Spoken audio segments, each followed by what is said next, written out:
The late afternoon sun was casting its final warm rays across the neighborhood, painting everything in a hazy golden glow. I was clearing up my yard after a day of chores when I noticed Lana, my neighbor's wife's friend, standing by their garage. She seemed preoccupied, lost in thought as she leaned against the wall, her fingers tracing small circles on the door handle absent-mindedly. There was something almost magnetic in her expression, an unusual intensity that made me pause. Our eyes met briefly and she smiled, a flicker of something unspoken passing between us. I'd seen her around before, a fleeting acquaintance at neighborhood gatherings, always polite and reserved, but today there was a different energy in her demeanor. She waved me over, her smile growing, and I found myself crossing the driveway to meet her. As I approached, she opened the garage door and stepped inside, looking back over her shoulder as if inviting me to follow. I hesitated for a split second before stepping in, my heart thumping with a curious mixture of anticipation and uncertainty. "Lana, everything all right?" I asked, trying to keep my voice casual. She glanced at me, her eyes meeting mine with a spark that was hard to ignore. "Yeah, actually," she replied, though her voice carried an edge of hesitation. "Just needed a bit of a break from the crowd." She paused as if weighing her words carefully, then added, "Thanks for coming over. I think I needed someone to talk to." It felt strange standing there in the quiet confines of the garage with her, the faint smell of motor oil and dust hanging in the air. But there was something else too, a kind of silent understanding that neither of us dared to break. She sighed softly, leaning back against the wall, and for a moment there was a delicate vulnerability in her eyes. We stood in silence, our gazes locked, and I felt the weight of that moment, the way her presence seemed to fill the space between us. Her eyes lingered on mine, and I felt an unspoken pull that was hard to ignore. She shifted slightly, her fingers absent-mindedly brushing against a strand of her hair, tucking it behind her ear in a way that seemed both casual and calculated. I cleared my throat, trying to break the tension that was thickening between us. "It's a nice evening," I said, almost regretting the words as soon as they left my mouth. They felt trivial, misplaced, like trying to describe a painting by its frame. But Lana didn't seem to mind. She simply nodded, a faint smile playing on her lips. "It is," she murmured, her voice soft. "Feels like, I don't know, like a turning point somehow." There was a weight to her words, something that hung in the air between us, growing heavier with each passing second. I wanted to ask what she meant, but something held me back. A feeling that whatever she was going through, she was inviting me to be a part of it, whether I realized it or not. "So what's on your mind?" I finally ventured, leaning casually against the workbench, trying to appear at ease despite the slight tremor in my hands. She tilted her head, studying me with a look that felt almost too intense. "I guess I just feel a little lost," she admitted, her voice barely above a whisper. Like life is moving in ways I never really planned for. It's hard to explain." I nodded, feeling an unexpected kinship in her words. "I get that," I replied, and somehow I knew she could see that I meant it. Sometimes life has a way of taking us in directions we never saw coming. She looked away, as though my words had struck something within her. And then, as if by some silent agreement, she stepped closer, just enough that I could feel the warmth of her presence beside me. Her shoulder brushed against mine, a simple gesture, but it sent a spark through me. "It's just that.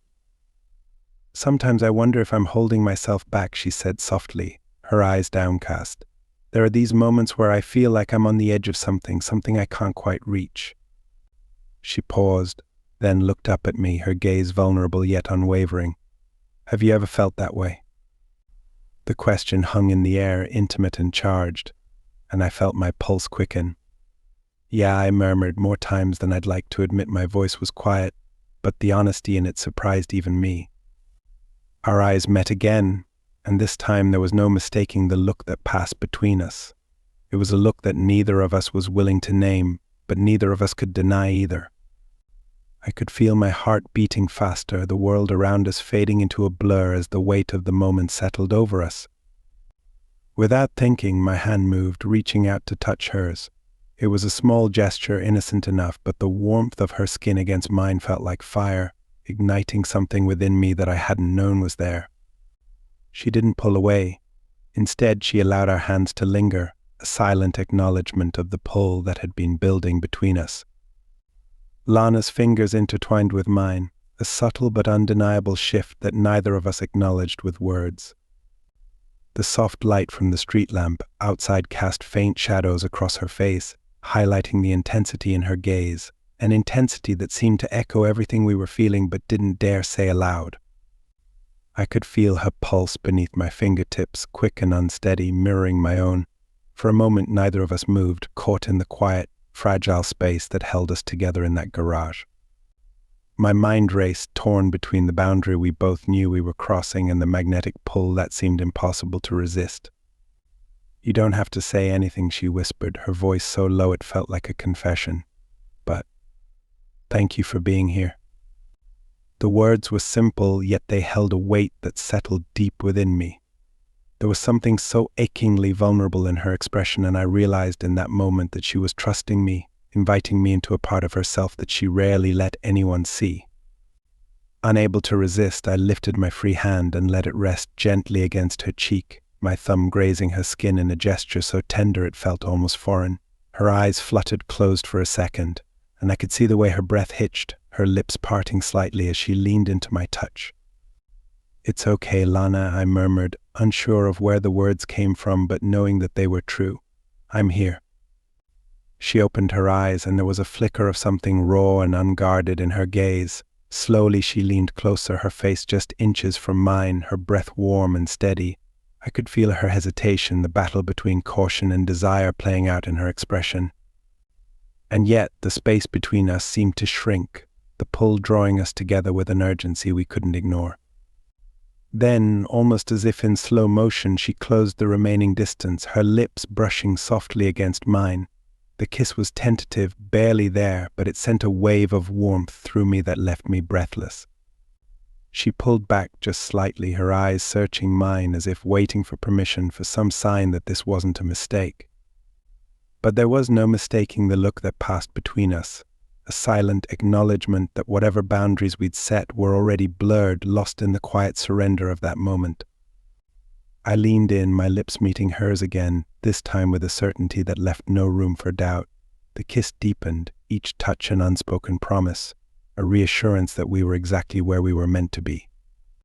Her hands slipped around my neck, pulling me closer as I wrapped my arms around her, feeling the warmth of her body pressed against mine.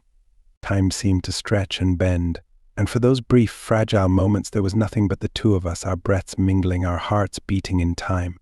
The intensity of it all left me dizzy, my mind a blur of emotions and sensations that felt both overwhelming and intoxicating. When we finally pulled away, our foreheads resting together, I could feel the weight of everything we had just shared lingering between us, a silent understanding that we had crossed a line that could never be redrawn. We stood there in the silence, our breaths slowing as reality settled in around us. The garage, once a mundane place, now felt like sacred ground, as if it held the secrets we'd just unraveled between us. Lana's hands lingered on my shoulders, her touch gentle yet unwavering, as if she was grounding herself in the moment. I opened my mouth to speak, to say something that might bring clarity to the feelings we'd both let surface, but the words got caught in my throat. How could I put into words the intensity of what had just happened, the way her presence had filled every corner of my mind? "It's strange," she murmured, breaking the silence. I didn't expect to feel this way. Her words echoed my own thoughts, and I nodded, my hand drifting down to hold hers again. The silence that followed wasn't uncomfortable, it was heavy with a shared understanding, a connection that had always been there, waiting for us to acknowledge it. "I know," I replied softly. "Neither did I." She let out a quiet sigh, her fingers tracing small circles on my hand as if drawing comfort from the contact. "I've been holding back for so long," she admitted, her voice trembling slightly. "There's a part of me that's been missing, and I didn't even realize it until now." "Lana, whatever this is," I began, my voice barely above a whisper. "It feels like it's been a long time coming." I paused, searching her face, hoping she could see the sincerity in my eyes. "I don't know where this leads, but I don't want to pretend it didn't happen." A faint smile touched her lips, and she squeezed my hand in response. "Me neither," she whispered, her gaze softening. I don't want to hide from it anymore. The honesty between us felt like a balm soothing the tension that had lingered beneath the surface. I reached out, brushing a stray hair from her face, letting my fingers linger against her cheek for just a moment longer. There was something profoundly comforting in the simplicity of that touch, a quiet intimacy that spoke volumes. For a few minutes we stayed like that, lost in each other, the weight of our feelings settling into something that felt both tender and inevitable. Her gaze softened, her eyes shimmering with a mixture of hope and uncertainty, and I knew that she was grappling with the same questions I was. "Where do we go from here?" she asked softly, her voice barely more than a breath. I hesitated, not because I didn't have an answer, but because I knew that any path forward would be complicated. Yet, in that moment, with her hand in mine, it felt like the only choice was to see where this would lead. "We take it one step at a time," I replied, my voice steady, "and whatever happens, we face it together." Her expression softened, and I could see a flicker of relief in her eyes, a silent acknowledgement that she felt the same way. Slowly she leaned in, pressing a soft, lingering kiss to my cheek, a gesture that felt both innocent and deeply intimate. "Thank you," she whispered, her breath warm against my skin, "for not letting me face this alone." Our embrace lingered, a quiet affirmation that we'd stepped into something fragile yet undeniable. Lana's fingers traced soft patterns on my shoulder, grounding us in a moment that neither of us seemed ready to break. The weight of unspoken promises settled between us, and with each passing second, the intensity of her gaze felt like it was reaching into parts of myself I hadn't shared with anyone. "You know," she murmured, almost to herself, "I never thought I'd feel this way again." About anyone, her eyes held a hint of sadness, a vulnerability she hadn't let show before, and I could tell she was pulling down walls she'd carefully built. I didn't speak, didn't want to break the quiet vulnerability she'd offered. Instead, I lifted her hand, pressing a kiss to her fingertips, and the warmth in her expression softened even further.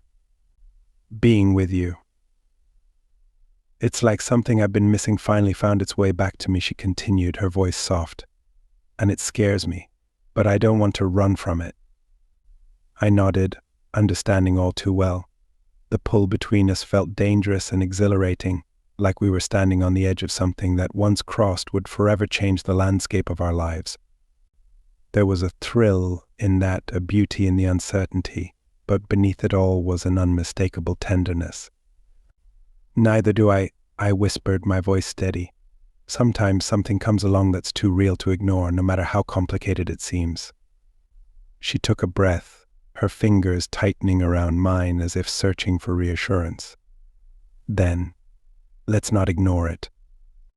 Those words hung in the air, filled with unspoken commitments and a silent agreement that whatever we were stepping into, we'd do it together. With a soft smile, she leaned into me, her head resting against my shoulder, and I wrapped my arm around her, pulling her close as the weight of our unspoken promises settled comfortably between us. For a while we stayed like that, letting the silence carry our confessions, our fears, and the quiet joy of knowing we'd found something unexpected in each other. Her presence felt like a missing piece, an anchor in a world that suddenly felt brighter, richer, filled with possibilities. And then, almost as if a new kind of courage had taken root in her, she lifted her head, her eyes meeting mine with an intensity that sent a shiver down my spine. Her hand traced along my jaw, her touch soft and deliberate, and I felt a thrill in the way she was looking at me, as if seeing me for the first time. "I don't want to let this go," she murmured, her voice barely a breath between us. I leaned in, letting our foreheads touch, my heart racing as I whispered, "Then we won't." Our lips met in a gentle, lingering kiss, a culmination of everything we'd been holding back. It was soft at first, a hesitant exploration, but as our hands found each other again, our fingers interlocking, the kiss deepened, carrying a promise we both knew we were ready to keep. The world outside the garage faded, and for that one perfect moment there was only us, bound together by a connection neither of us had been searching for but couldn't deny. When we finally pulled apart, the look in her eyes held a quiet certainty, as if she'd found exactly what she'd been searching for all along. We stood there, letting the quiet fill the space between us, both of us catching our breath as if the weight of our feelings had taken everything from us and given it back in return. Lana's fingers brushed against mine and her eyes softened as she studied my face, a gentle smile playing at the corners of her lips. "It's like, I don't want this moment to end," she said softly, her voice carrying a hint of disbelief. "I didn't expect it to feel so right." I held her gaze, sensing the honesty, the raw vulnerability in her words. "Neither did I replied, feeling my own voice catch slightly. "But now that we're here, I don't want to go back." There was a quiet pause, a shared understanding that we had crossed a threshold, one that couldn't be undone. Slowly, Lana leaned her forehead against mine, her hand sliding down to rest on my chest. Her warmth seeped through me, calming the racing of my heart, grounding us in a moment that felt achingly real and surreal at once. "You make me feel alive," she whispered, her voice barely above a breath. "Like I'm free to be myself again." Her words touched something deep inside me, and I let my fingers brush along her jaw, my thumb grazing her cheek in a gentle, reassuring gesture. "Then be yourself, Lana. I'm here, and I'm not going anywhere." The promise in my words seemed to resonate with her. She tilted her head, her gaze holding mine, and in that silent exchange it felt as if we were bearing pieces of ourselves we hadn't shared with anyone else. I could feel the weight of her trust, her need, and it mirrored my own in a way that felt both comforting and dangerous. We drifted into another embrace, a slow, lingering kiss that held a quiet intensity. Her hands found their way to my shoulders, her fingers pressing into the fabric of my shirt, as if anchoring herself in the here and now. My arms circled her waist, drawing her close, and I could feel her heartbeat against my chest, steady and strong. As our lips parted, we remained close, our breaths mingling, both of us reluctant to break the closeness we'd found. Her eyes held a tenderness that felt almost reverent, and it was in that look that I saw everything: the desire, the hesitation, the thrill of stepping into something unknown yet undeniably real. "I don't know what tomorrow will bring," she murmured, her voice a mix of excitement and trepidation. "But I know that right now it feels like everything I've been searching for." I nodded, letting my hands rest at her waist, feeling the warmth and comfort of her presence. "Then let's take it one moment at a time," I whispered, my voice filled with the same quiet certainty. "Whatever comes next, we'll face it together." For the first time in a long time, it felt as if we were both exactly where we were meant to be, bound by a connection that defied explanation yet made perfect sense in the gentle rhythm of our breaths, the silent promises held in our embrace. And as the night wore on, we remained there, lost in each other, unwilling to let go of the fragile yet powerful bond we'd discovered, the one that had found us both when we'd least expected it. The night continued to wrap around us, casting everything in a calm, quiet intimacy that felt removed from reality. In that small garage, with only the soft hum of distant traffic and the faint flicker of the street lamp outside, it was as if time had stilled, holding its breath as we clung to this moment together. Lana rested her head on my shoulder, her hands gently tracing the fabric of my shirt, and I felt her sigh, a sound so filled with contentment that it nearly broke me. There was a vulnerability to her now, a kind of softness that she'd let me see, and I felt my own walls crumbling in response. After a while, she tilted her head up to look at me, her eyes bright with something close to wonder. "Do you ever wish you could just freeze a moment?" she asked softly, her gaze unwavering. "To keep it safe, exactly as it is." I nodded, brushing a lock of hair from her face, my fingers lingering against her skin. "I think that's what we're doing right now," I murmured, holding on to something we didn't know we needed.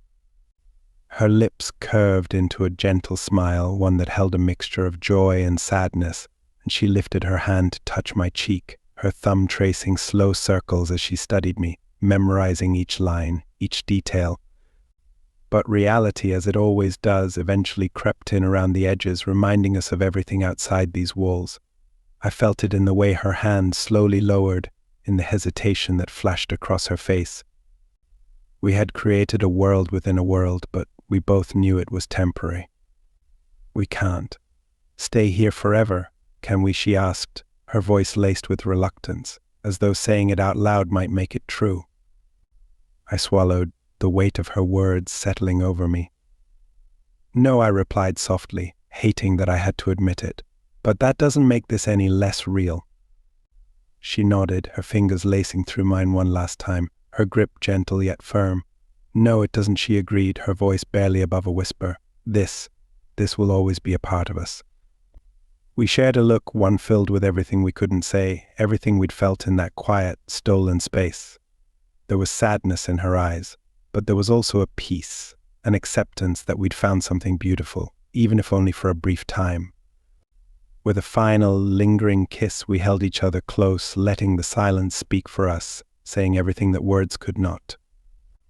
And as we slowly pulled away, there was a sense of gratitude in her gaze, a silent thank you for this moment we'd shared, for the way we'd seen each other in a way no one else had. Without another word, she stepped back, her hand slipping from mine as she turned toward the door. I watched her go, a part of me aching at the loss, but another part feeling oddly whole, knowing we'd found something rare and true in the short time we'd had.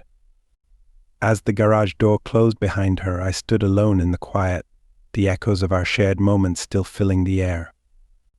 And though I knew we couldn't hold on to this forever, I also knew that it would remain with me, a cherished memory, a glimpse into a world where we had been exactly what each other needed, if only for a moment.